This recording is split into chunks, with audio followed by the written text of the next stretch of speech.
Mis hermanos, buenos días. ¿Me escuchan? Bueno, me alegra saludarlos. Vamos a estudiar la palabra de nuestro Dios en el libro de Hechos, capítulo 4, versículos 32 al capítulo 5, versículo 11. Hechos, capítulo 4, versículo 32 al versículo 5, 11. Cuánto extraño el sonido de las hojas de las Biblias, pero escucho más es los botones de los celulares. Vamos a orar. Padre Celestial, exaltado seas sobre todo. Cuán maravilloso eres, glorioso en poder, glorioso en sabiduría, glorioso en majestad. Vemos tu santa bendición al proporcionarnos tu santa palabra. Y ahora nos disponemos a escuchar de tu mensaje. En medio de la corrupción de este mundo, en medio de la perversión de nuestros corazones, tu palabra viene como un bálsamo para limpiar, para purificar y edificar. De ti, Santo Padre, proviene la verdadera paz. Aquella paz que tenemos por la obra de Jesucristo. Muchísimas situaciones nos pueden perturbar, nos pueden distraer, nos pueden desanimar, pero viene tu palabra para alentar nuestro ánimo y alentarnos a persistir en este camino de la fe que nos has permitido iniciar, con miras a la salvación que compró y nos otorgó tu amado Hijo. Muestra a Cristo, Padre. Muéstralo. Te lo pedimos en su nombre. Amén. Hechos capítulo 4, versículo 32 en adelante. Y la multitud de los que había creído era de un corazón y un alma. Y ninguno decía ser suyo propio nada de lo que poseía, sino que tenían todas las cosas en común. Y con gran poder los apóstoles daban testimonio de la resurrección del Señor Jesús, y abundante gracia era sobre todos ellos. Así que no había entre ellos ningún necesitado, porque todos los que poseían heredades o casas las vendían y traían el precio de lo vendido y lo ponían a los pies de los apóstoles, y se repartía a cada uno según su necesidad. Entonces José, a quien los apóstoles pusieron por sobrenombre Bernabé, que traducido es hijo de consolación, levita, natural de Chipre, como tenía una heredad, la vendió y trajo el precio y lo puso a los pies de los apóstoles. Pero cierto hombre llamado Ananías, con Safira su mujer, vendió una heredad y sustrajo el precio, sabiéndolo también su mujer, y trayendo solo una parte, la puso a los pies de los apóstoles. Y dijo Pedro: Ananías, ¿por qué llenó Satanás tu corazón para que mintieses al Espíritu Santo y sustrajeses del precio de la heredad? Reteniéndola, ¿no se te quedaba a ti? Y vendida, ¿no estaba en tu poder? ¿Por qué pusiste esto en tu corazón? No has mentido a los hombres, sino a Dios. Al oír Ananías estas palabras, cayó y expiró. Y vino un gran temor sobre todos los que lo oyeron. Y levantándose los jóvenes, lo envolvieron y sacándolo, lo sepultaron. Pasado un lapso como de 3 horas, sucedió que entró su mujer, no sabiendo lo que había acontecido. Entonces Pedro le dijo: dime, ¿vendiste en tanto la heredad? Y ella dijo: sí, en tanto. Y Pedro le dijo: ¿por qué convinisteis en tentar al Espíritu del Señor? He aquí a la puerta los pies de los que han sepultado a tu marido, y te sacarán a ti. Al instante ella cayó a los pies de él y expiró. Y cuando entraron los jóvenes, la hallaron muerta, y la sacaron y la sepultaron junto a su marido. Y vino gran temor sobre toda la iglesia y sobre todos los que oyeron estas cosas. El Señor bendiga su palabra. Como vimos en el sermón anterior, Es admirable la valentía de los discípulos del Señor que describe el libro de Hechos. La cárcel comienza a ser la experiencia de algunos de ellos. Los apóstoles Pedro y Juan son arrestados por anunciar en Jesús el arrepentimiento, el perdón de pecados y la resurrección de los muertos. Anuncian la libertad en Cristo a cambio del encierro en prisión. Y es que el testimonio de Jesucristo es imposible de callar por parte de los discípulos del Señor. Es imposible.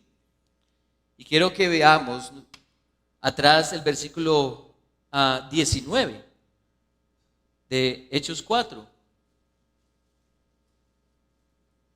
Mas Pedro y Juan respondieron diciéndoles: juzgad si es justo delante de Dios obedecer a vosotros antes que a Dios, porque no podemos dejar de decir lo que hemos visto y oído. Ir en contra del testimonio sería ir en contra de sus conciencias que estaban cautivas por el Evangelio. Es imposible. Pero curiosamente, el testimonio de Jesucristo también es imposible de negar por parte de las autoridades judías. Sus concilios y reuniones terminaron en frustración porque estaban ante la verdad inequívoca de la obra del Mesías. Miren el versículo 16. ¿Qué haremos con estos hombres? Porque de cierto señales manifiesta y ha sido hecha por ellos, notoria a todos los que moran en Jerusalén, y no lo podemos, ¿qué?, negar. A pesar de las amenazas de los líderes religiosos, la iglesia se encomienda a Dios para predicar con valor y valentía. Sin embargo,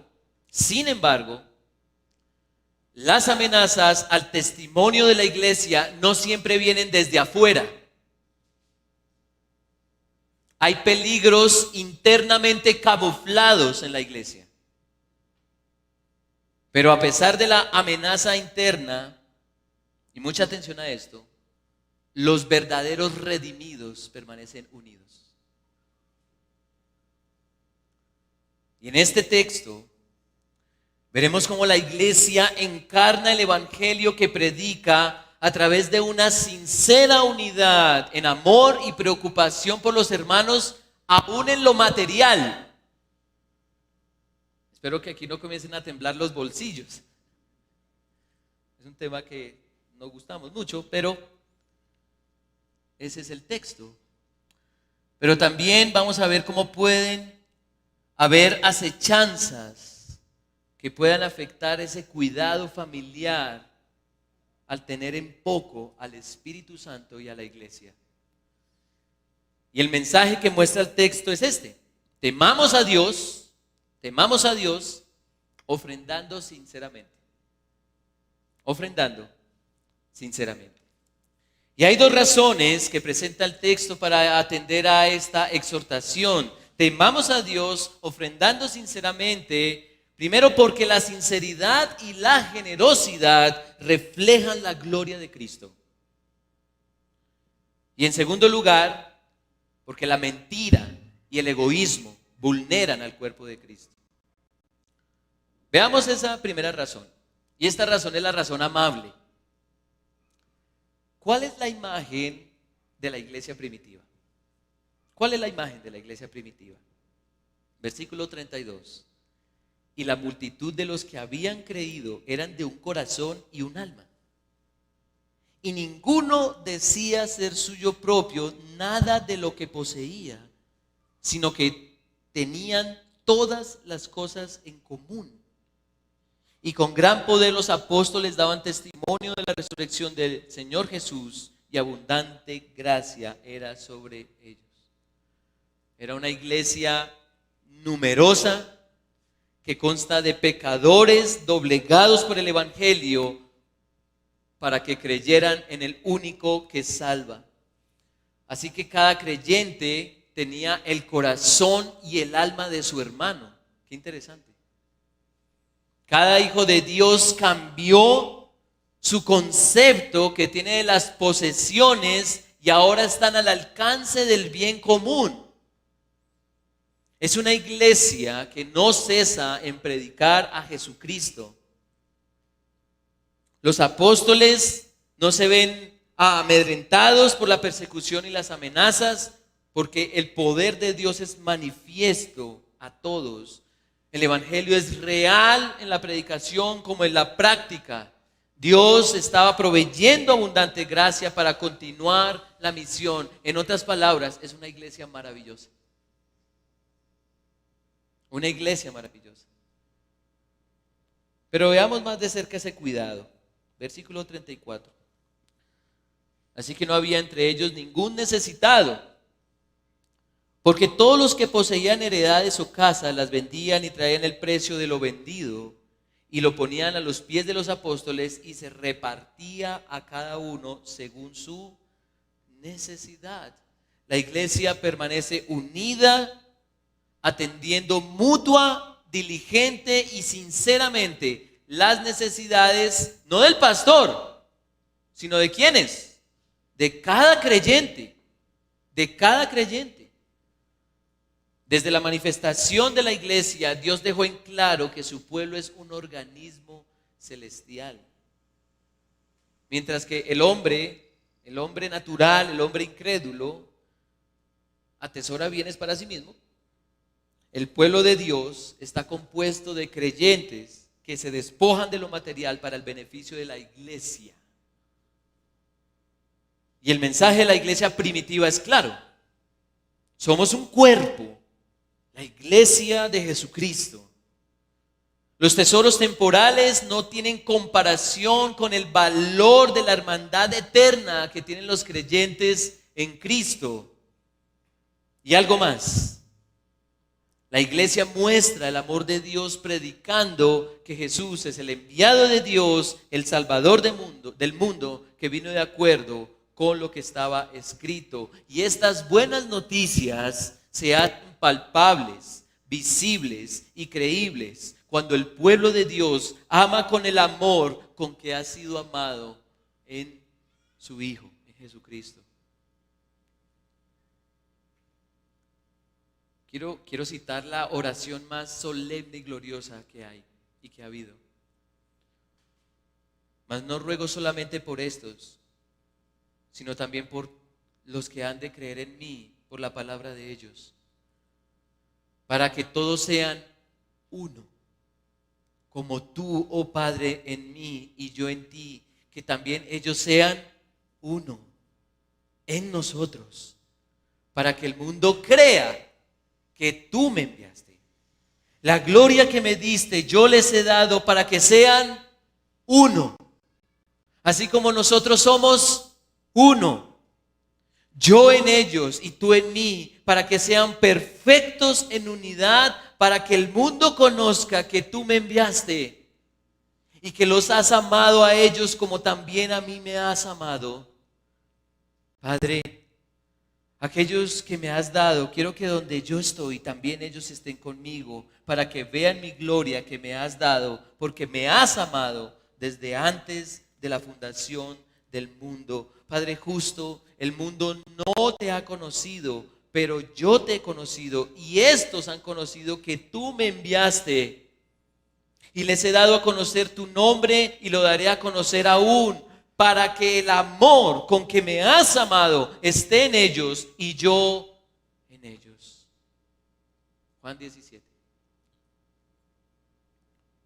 El mundo podrá ver el gran poder de Dios, no solo con las señales que provienen de Él, sino también con corazones transformados sobrenaturalmente, que muestran el amor de una manera unánime, de una manera conjunta. El mundo podrá creer en el evangelio al verlo tangible y real, en el amor y la sinceridad de la vida de la iglesia. El mundo podrá verse poderosamente persuadido cuando vea a pecadores redimidos cuidándose unos a otros por medio de la generosidad. La iglesia primitiva es tanto un precedente como un referente de la iglesia que desea reflejar la gloria de Cristo. Y la pregunta es, ¿dónde estamos nosotros? ¿Dónde estamos nosotros? Un corazón sincero y generoso es uno que ha sido humillado por Jesucristo. Es un corazón transformado para temer a Dios y que lo lleva a ofrendar sinceramente para el beneficio de aquellos que han experimentado la misma gracia. Estos corazones pueden rogar como los macedonios le rogaron al apóstol Pablo. Segunda de Corintios capítulo 8, y lo leíamos congregacionalmente, pidiéndonos con muchos ruegos que les concediésemos el privilegio de participar en este servicio para los santos, no para el pastor. Este servicio es para los santos. Y no como lo esperábamos, sino que así mismo se dieron primeramente al Señor y luego a nosotros por la voluntad de Dios, dice Pablo.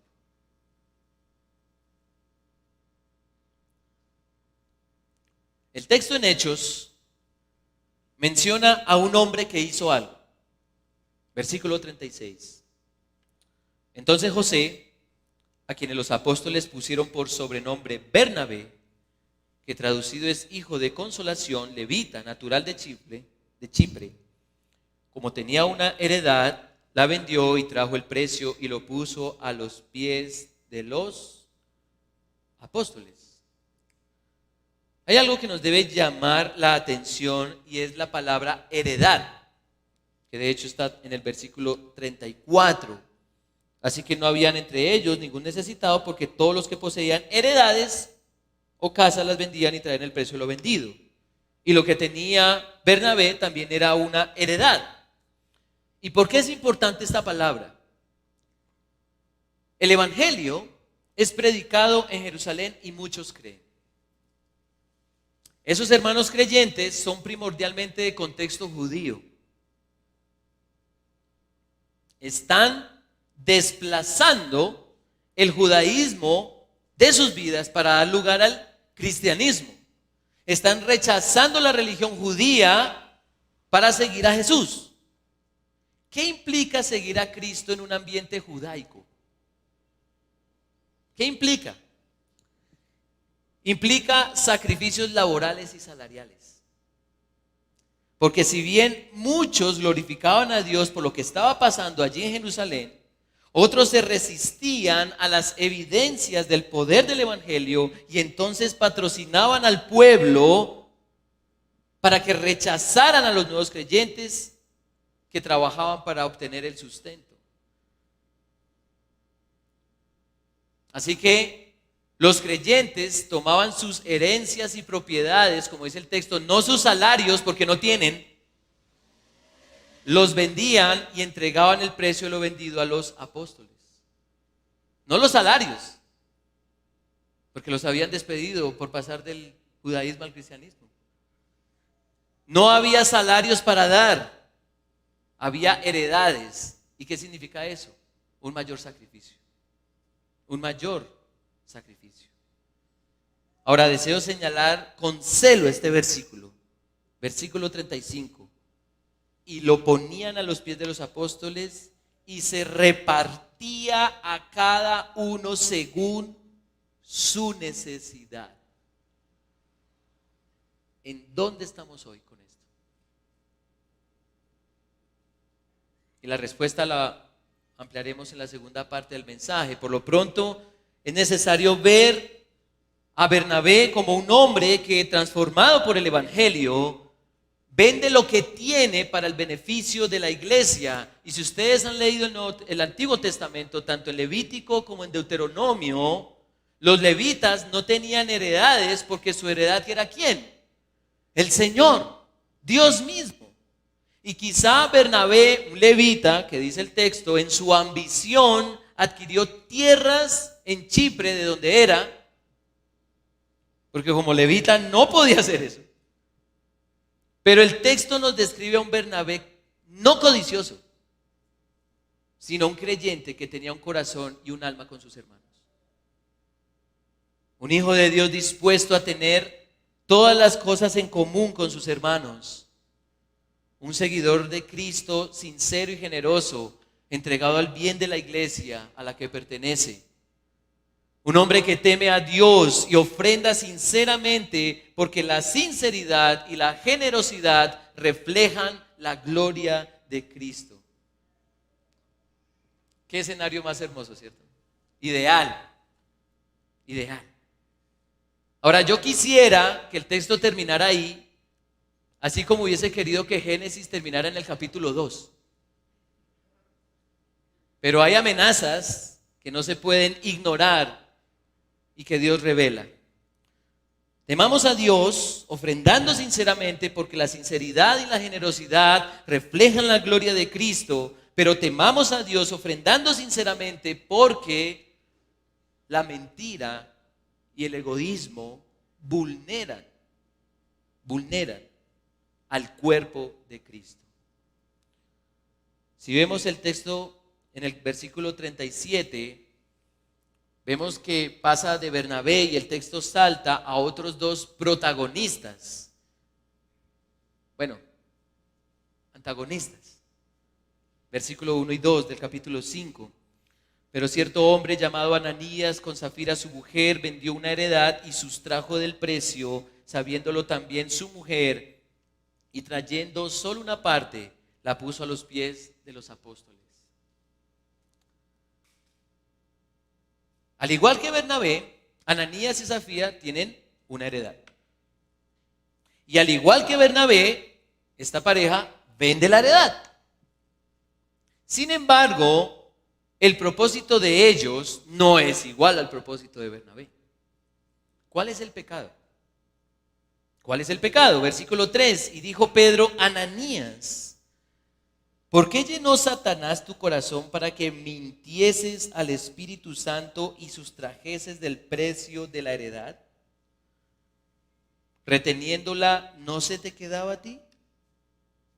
¿Y vendida no estaba en tu poder? ¿Por qué pusiste esto en tu corazón? No has mentido a los hombres, sino a Dios. ¿Cuál es el pecado entonces? La mentira. Seguramente ellos vendieron su tierra, sacaron parte del valor de la venta y llevaron ante los apóstoles lo que supuestamente habían obtenido del total de la venta. Y el apóstol Pedro señala directamente el pecado: la mentira.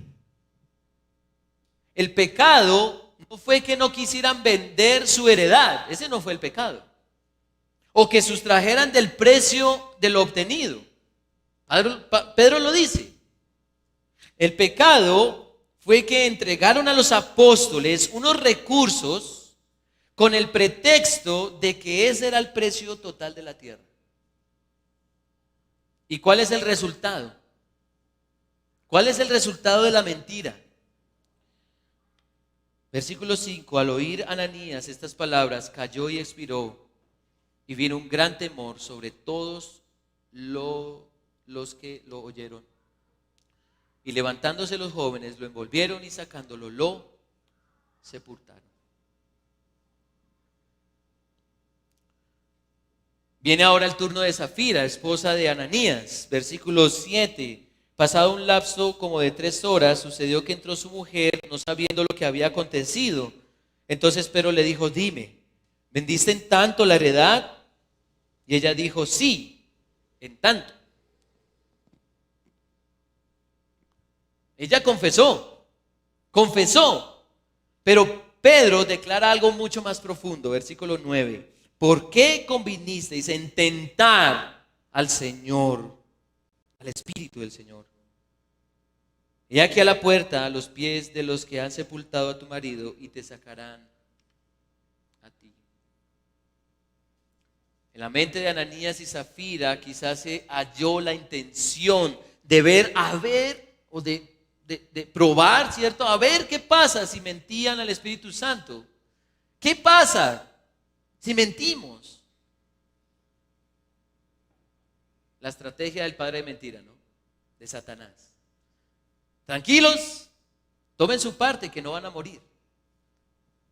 ¿Dónde he leído yo eso en la Biblia? Si ustedes también lo han leído. Y entonces, ¿qué le sucede también a Zafira? Muere. Y al instante ella cae, versículo 10, a los pies de él y expiró. Y cuando entraron los jóvenes, la hallaron muerta y la sacaron y la sepultaron junto a su marido. Esta pareja aparentemente está siguiendo los pasos de Bernabé, pero la verdad es que solo quieren lo suyo: admiración, quizás reconocimiento y de paso conservar algunas ganancias.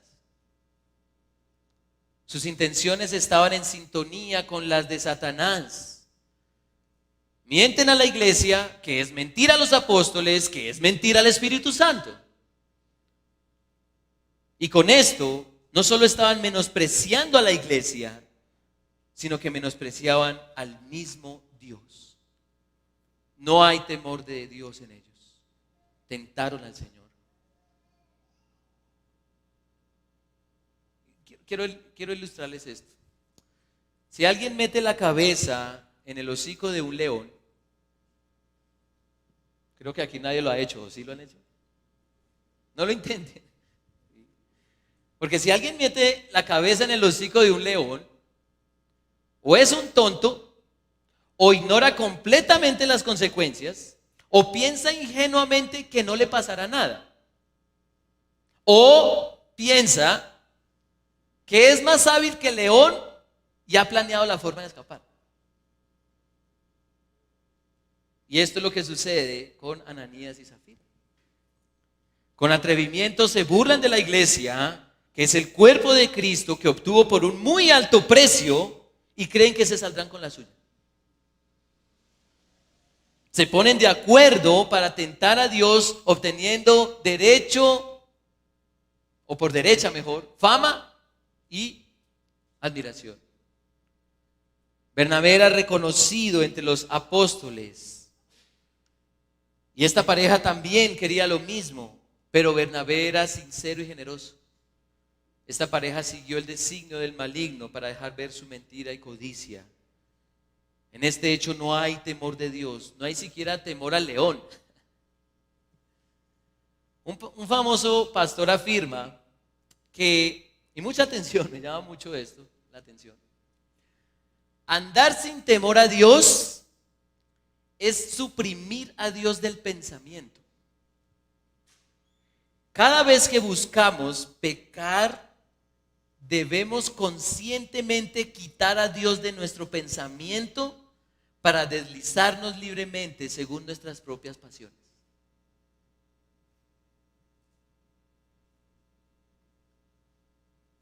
¿Lo escucharon? ¿O lo repito? Andar sin temor a Dios es suprimir a Dios del pensamiento. Cada vez que buscamos pecar, debemos conscientemente quitar a Dios de nuestro pensamiento para deslizarnos libremente según nuestras propias pasiones. Lo contrario sería que una resistencia al pecado por causa del Señor es una muestra del temor a Él. No hay temor de Dios en Ananías y Zafira, sino el atrevimiento de usar al pueblo de Dios como una plataforma para sus intereses personales. Y juntamente con esto, ignoran que no les pasará nada por su falta de temor a Dios. ¿Por qué caen muertos? ¿Por qué caen muertos? La iglesia de Dios está en sus inicios y Dios no permitirá que su gloria se vea vulnerada. Así como cuando Dios mató a Nadab y a Abiú por vulnerar, ¿cierto?, el derecho sacerdotal, porque estaba el pueblo identificándose con una ley. Esta pareja atentó contra la armonía de la iglesia, que es el pueblo redimido de Dios. La mentira y el egoísmo no caben dentro de este propósito redentor. Dios reivindica su gloria en la iglesia. Dios no tolerará la hipocresía en su pueblo. Versículo 11. Y vino gran temor sobre toda la iglesia y sobre todos los que oyeron estas cosas.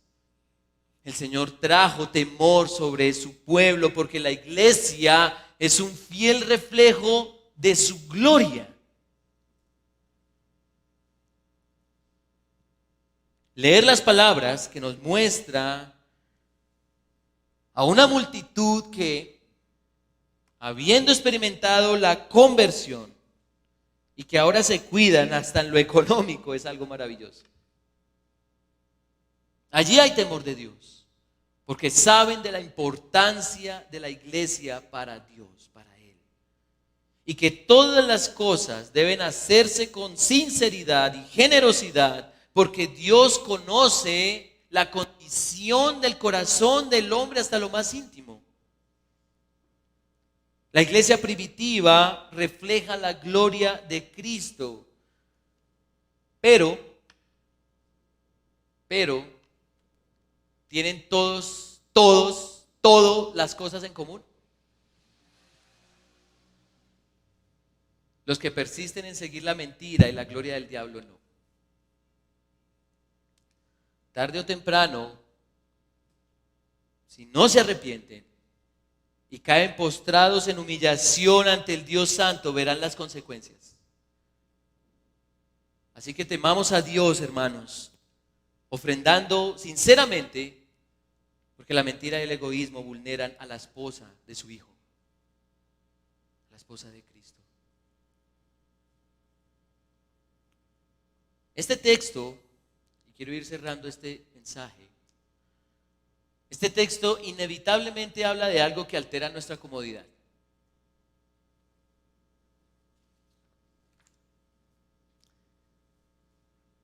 Muchos hermanos vienen de comunidades en donde el fundamento de su fe era el dinero y no el evangelio de Jesucristo. De hecho, muchos creyentes fueron persuadidos con este mismo texto para vender sus propiedades, no para el bien de la iglesia, sino para el bien de los falsos maestros que toman este mensaje, porque esos hombres no tienen temor de Dios, no tienen temor del Dios vivo y santo. Pero, hermanos, esto no debería llevarnos al otro extremo,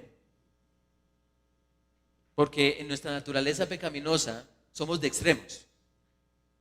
En el otro extremo tampoco hay temor de Dios, porque hay comunidades en donde el hablar de temas económicos es una cosa escandalosa. Y nos hemos encontrado con un texto que habla de dinero, de recursos, de propiedades. Y muchos creyentes ven descuidada su generosidad porque sus pastores no los persuaden al dar en beneficio de una familia. ¿Cuál familia? La familia de Dios. Muchos creyentes ven el dar desde el ángulo pecaminoso de Ananías y Zafira, en donde escudan, y lo digo con temor, hermanos, escudan su falta de administración del dinero con ofrendas egoístas. O quizá algunos todavía no han salido del círculo vicioso del dar para recibir y recibir mucho más de parte de Dios. Entonces, quisiera darles 3 principios prácticos que surgen de este texto. Primer principio: al dar, piensa primero en Dios antes que en ti. Al dar, piensa primero en Dios antes que en ti. Y estas preguntas nos pueden ayudar en ese ejercicio. ¿Hay un temor reverente de que todas las cosas que me han sido dadas provienen de Él y que todo le pertenece a Él? pienso en qué traerá más gloria al Señor a la hora del dar. Y créanme que no damos más gloria a Dios cuando damos más. No. Es porque primero estoy enfocado en mi Dios, antes que en las cifras. Soy consciente de que el Padre dio de una forma magníficamente generosa al entregar a su Hijo por mis pecados. Eso es pensar primero en Dios antes que en mí, a la hora del dar. Pero hay un segundo principio. Al dar, piensa primero en la iglesia antes que en ti. Y entonces nos preguntamos, ¿procuro que la iglesia sea esa comunidad atractiva en donde nos cuidamos mutuamente aún en lo físico? ¿Veo la iglesia como la ve mi Dios? Como ese pueblo que muestra sus virtudes y tienen todas las cosas en común. Me veo dentro de la iglesia para recibir los beneficios de una comunidad redimida por Jesucristo. Gusto de traer bendiciones a todos quienes con quienes compartiré eternamente. Entonces, al dar, piensa primero en Dios antes que en ti. Piensa primero en la iglesia antes que en ti. Y en tercer lugar, al dar, piensa primero en la condición de tu corazón antes que en las circunstancias. Entonces, me pregunto, ¿el Evangelio ha redimido mis deseos hacia el dinero? ¿Qué administración del dinero estoy presentando ante Dios? ¿Qué le estoy pretenciosamente ocultando a mi Dios?